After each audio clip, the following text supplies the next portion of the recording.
ಸುಲಿಗೆ ಪ್ರಕರಣಕ್ಕೆ ಸಂಬಂಧಿಸಿ ಸುರತ್ಕಲ್ ಮತ್ತು ಮಂಗಳೂರು ಸಿಸಿಬಿ ಪೊಲೀಸರು ಕುಖ್ಯಾತ ರೌಡಿ ಆಕಾಶ ಭವನ ಶರಣ್ ಮತ್ತು ಆತನ ಸಹಚರರನ್ನು ಬಂಧಿಸಿದ್ದಾರೆ.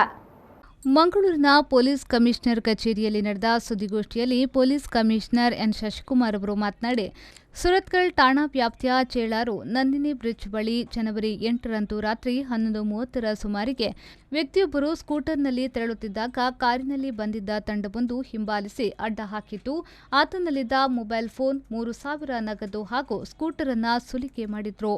ಈ ಬಗ್ಗೆ ಸುರತ್ಕಲ್ ಠಾಣೆಯಲ್ಲಿ ಪ್ರಕರಣ ದಾಖಲಾಗಿತ್ತು.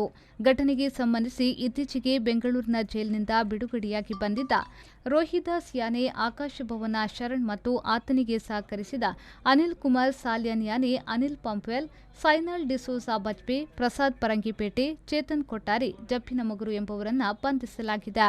ವಿಚಾರಣೆಯ ವೇಳೆ ಆಕಾಶ ಭವನ ಶರಣ್ ವಿರೋಧಿ ತಂಡದ ವ್ಯಕ್ತಿಯನ್ನ ಕೊಲೆ ಮಾಡಲು ಸಂಚು ರೂಪಿಸಿರುವುದು ಪತ್ತೆಯಾಗಿರುತ್ತದೆ. ಸುಲಿಗೆ ಪ್ರಕರಣದಲ್ಲಿ ವ್ಯಕ್ತಿಯಿಂದ ಪಡೆದಿದ್ದ ಮೊಬೈಲ್ನಲ್ಲಿ ರೌಡಿ ಶರಣ್ ಬೇರೊಬ್ಬನಿಗೆ ಬೆದರಿಕೆ ಹಾಕಿರುವುದು ವಿಚಾರಣೆಯಲ್ಲಿ ತಿಳಿದುಬಂದಿದೆ. ಈ ಬಗ್ಗೆ ಹೆಚ್ಚುವರಿ ತನಿಖೆ ನಡೆಸಲಾಗುತ್ತಿದೆ ಎಂದು ಪೊಲೀಸ್ ಕಮಿಷನರ್ ಶಶಿಕುಮಾರ್ ತಿಳಿಸಿದ್ದಾರೆ. ಕಳೆದ ಡಿಸೆಂಬರ್ ತಿಂಗಳು 8ನೇ ತಾರೀಕು ಮಂಗಳೂರು ನಗರ ಕಮಿಷನರೇಟ್ನ ಸುರತ್ಕಲ್ ಪೊಲೀಸ್ ಠಾಣಾ ವ್ಯಾಪ್ತಿಯಲ್ಲಿ ರಾತ್ರಿ 11:30 ಸುಮಾರು ಸಮಯದಲ್ಲಿ ಚೇಳಾರ್ ನಂದಿನಿ ಬ್ರಿಡ್ಜ್ ಅನ್ನುವಂಥ ಒಂದು ಸ್ಥಳದಲ್ಲಿ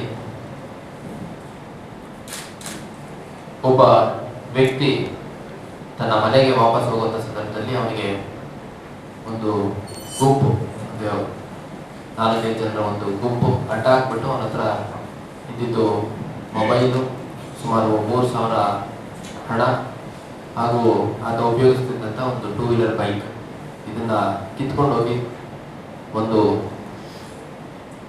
ಪ್ರಕರಣ ದಾಖಲಾಗಿತ್ತು.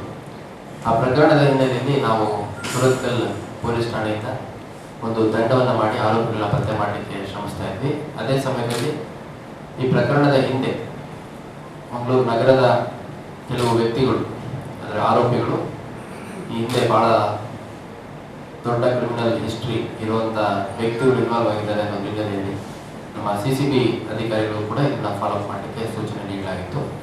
ಅದರ ಹಿನ್ನೆಲೆಯಲ್ಲಿ ನಿನ್ನೆ ಒಟ್ಟು 5 ಜನರನ್ನ ನಾವು ಅರೆಸ್ಟ್ ಮಾಡಿದ್ವಿ ಈ ಒಂದು ಪ್ರಕರಣದಲ್ಲಿ. ಸೊ ನಮ್ಮ ತನಿಖೆಯಲ್ಲಿ ಇಷ್ಟೆಲ್ಲ ಕೊಲೆ ಮತ್ತೆ ಬೇರೆ ಬೇರೆ ಗಂಭೀರ ಪ್ರಕರಣಗಳಲ್ಲಿ ಹಿನ್ನೆಲೆ ಇರುವಂಥವ್ರು ಈ ಒಂದು ಕೃತ್ಯವನ್ನು ಯಾಕೆ ಮಾಡಿದ್ರು ಅಂತಂದು ನಾವು ಪರಿಶೀಲನೆ ಮಾಡಿದಂಥ ಸಂದರ್ಭದಲ್ಲಿ ಇವನ ವಿರೋಧಿ ಗ್ಯಾಂಗ್ನ ಅವನು ಕೂಡ ಒಬ್ಬ ರೌಡಿ ಶೀಟರು, ಮಂಗಳೂರಲ್ಲೇ ವಾಸ ಮಾಡ್ಕೊಂಡಿದ್ದಾನೆ. ಮತ್ತೆ ಅವನ ಮೇಲೆ ಇರುವಂಥ ಕೇಸ್ಗಳಿಗೆ ಸದ್ಯ ಕೋರ್ಟಿಗೆ ಹಾಜರಾಕೊಂಡಿದ್ದಾನೆ. ಸದ್ಯದಲ್ಲಿ ಅವನು ಯಾವುದೇ ಒಂದು ಕೃತ್ಯಗಳನ್ನು ತೊಡಕೊಂಡಿರೋದು ನಮಗೆ ಪೊಲೀಸ್ ಮಾಹಿತಿ ಬಂದಿದೆ. ಆ ಒಬ್ಬ ವ್ಯಕ್ತಿಯನ್ನ ಕೊಲೆ ಮಾಡಲಿಕ್ಕೆ ಅಂತಂದು ಒಂದು ತಂಡವನ್ನು ರೂಪಿಸ್ಕೊಂಡು ಈ ತಂಡದ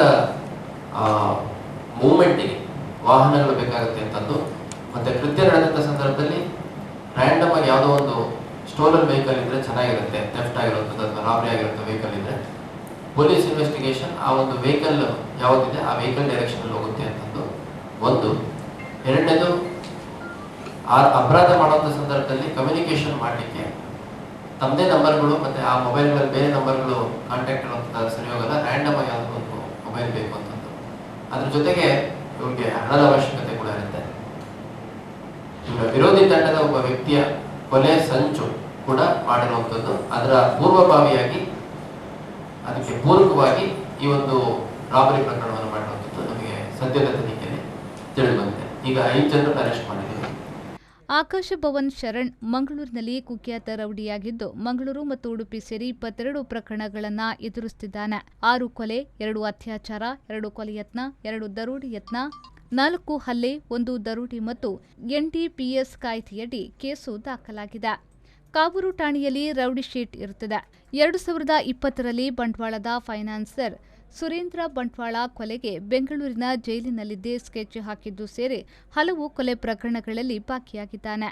ವಿವಿಧ ಪ್ರಕರಣಗಳಲ್ಲಿ ಜೈಲು ಸೇರಿದ ಶರಣ್ ಪರಪ್ಪನ ಅಗ್ರಹಾರ ಜೈಲಿನಲ್ಲಿದ್ದ. ಕಳೆದ ನವೆಂಬರ್ 12ರಂದು ಜಾಮೀನಿನಲ್ಲಿ ಬಿಡುಗಡೆಯಾಗಿದ್ದ ಅನಿಲ್ ಪಂಪ್ವೆಲ್ ಎಂಬಾತ ಸುರೇಂದ್ರ ಬಂಟ್ವಾಳ ಕೊಲೆ ಪ್ರಕರಣದಲ್ಲಿ ಭಾಗಿಯಾಗಿದ್ದ.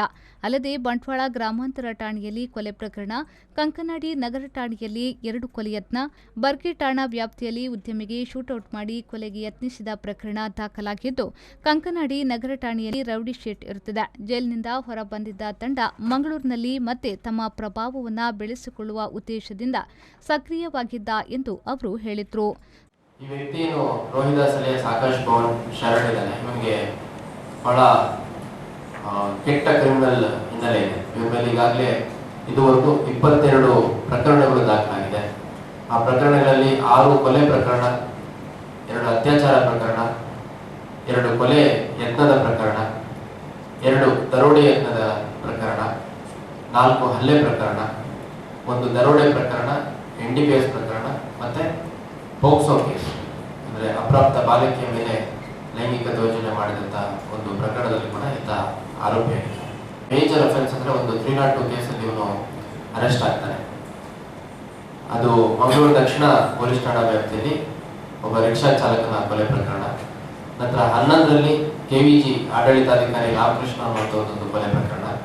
2012ರಲ್ಲಿ ಕಾವೂರು ನಿವಾಸಿ ಕುಮಾರ್ ಅನ್ನುವಂಥ ಒಂದು ಕೊಲೆ ಪ್ರಕರಣ.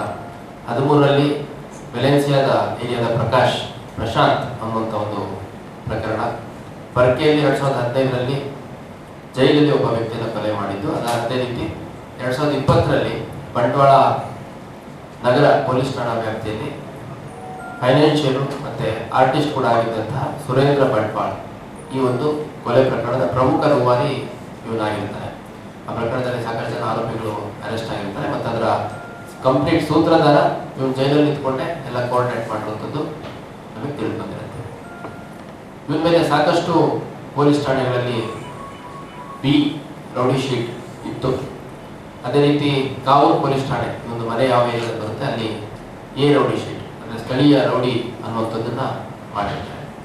ಒಟ್ಟಾರೆಯಾಗಿ ಮಂಗಳೂರು ನಗರ ಕಮಿಷನರೇಟ್ನಲ್ಲಿ ಕಳೆದ 16-17 ವರ್ಷದ ಕ್ರಿಮಿನಲ್ ಹಿನ್ನೆಲೆಯಲ್ಲಿ ಒಟ್ಟು 19 ಪ್ರಕರಣಗಳು, ದಕ್ಷಿಣ ಕನ್ನಡ ಜಿಲ್ಲೆಯಲ್ಲಿ 1 ಪ್ರಕರಣ, ಉಡುಪಿಯಲ್ಲಿ 1 ಪ್ರಕರಣ ಮತ್ತು ಮಣಿಪಾಲ್ ಇಲ್ಲಿ ಒಟ್ಟು 22 ಪ್ರಕರಣಗಳು ದಾಖಲಾಗಿದೆ. ಸುದ್ದಿಗೋಷ್ಠಿಯಲ್ಲಿ ಡಿಸಿಪಿ ಹರಿರಾಮ್ ಶಂಕರ್ ಸೇರಿದಂತೆ ಹಿರಿಯ ಪೊಲೀಸ್ ಅಧಿಕಾರಿಗಳು ಸೇರಿದ್ರು.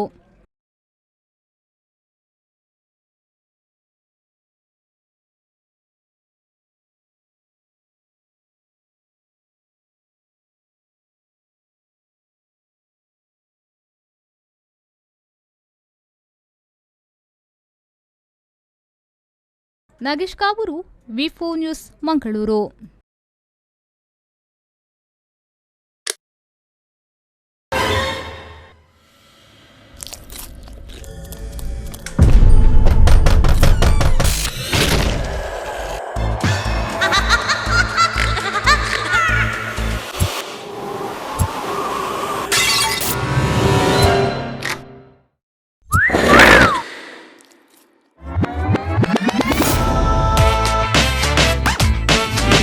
Oshima, batteries and inverters.